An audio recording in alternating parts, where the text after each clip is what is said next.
The clock in the Middle East is ticking louder than ever. We are now 64 days into the most significant military confrontation of the 21st century between the United States and the Islamic Republic of Iran. Today is Sunday, May 3, 2026. While the world watches a fragile Pakistan-brokered ceasefire, new intelligence suggests that this quiet period is nothing more than the eye of the storm. President Trump just delivered a bombshell statement from Florida, calling Tehran's latest 14-point peace proposal completely unsatisfactory. This comes only hours after senior military officers in Tehran warned that a return to full-scale kinetic warfare is not just possible, but likely. But what exactly is in this secret document? And why are military analysts saying the next 48 hours could determine if we're heading for a final, devastating escalation? Stay tuned. This is the breakdown of the Hormuz deadlock. The ultimatum: Tehran's 14 points. Over the weekend, Pakistani Prime Minister Shehbaz Sharif delivered a red folder to the U.S. State Department. It contained Iran's counteroffer, a 14-point roadmap to end the war. But the terms are aggressive.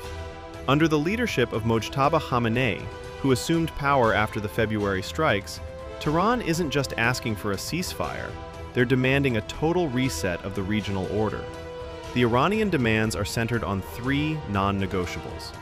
First, the immediate lifting of what they call the economic guillotine, the snapback sanctions triggered late last year. Second, the withdrawal of all U.S. carrier strike groups from the Persian Gulf. And the most contentious? Point 12. Billions in war reparations for the destruction of the Natanz and Fordow nuclear facilities during the March airstrikes. The most controversial demand, however, is point 14. Iran is explicitly linking its own peace deal to the war in Lebanon, demanding that Israel cease all operations against Hezbollah. Washington's response has been a cold rejection, with Vice President J.D. Vance reiterating that zero enrichment remains the only path forward. The naval blockade, a global choke point. While the diplomats talk, the Strait of Hormuz has become a graveyard of global commerce. For the first time in history, we are seeing a double blockade. The IRGC has mined the deep-water channels, effectively cutting off 20% of the world's petroleum.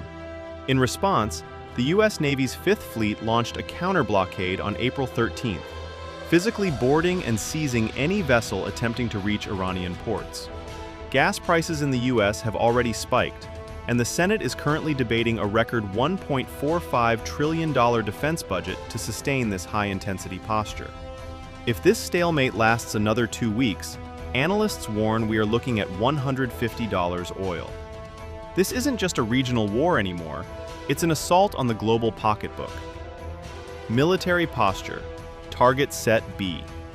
Behind the scenes at CENTCOM, the rhetoric has shifted from deterrence to degradation. Sources suggest that the Pentagon has authorized the planning of Target Set B.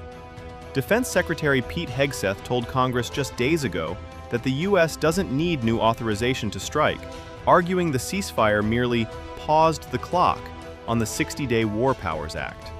If the ceasefire collapses, the next phase won't just hit nuclear sites. We're talking about the systematic dismantling of Iran's power grid, its steel industry, and its remaining ballistic missile launchers.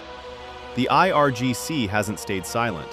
General Salami recently warned that they are prepared to open the gates of hell on any invaders, pointing to a new class of fiber-optic-controlled drones, designed to evade electronic jamming, already being used with lethal effect in Lebanon. The internal crisis, sleepless in Tehran. But what is the reality on the ground? In Tehran, the spirit of woman, life, freedom is meeting a new kind of nationalist fervor and a new kind of fear. Inflation is reportedly over 60%. The rial has essentially collapsed.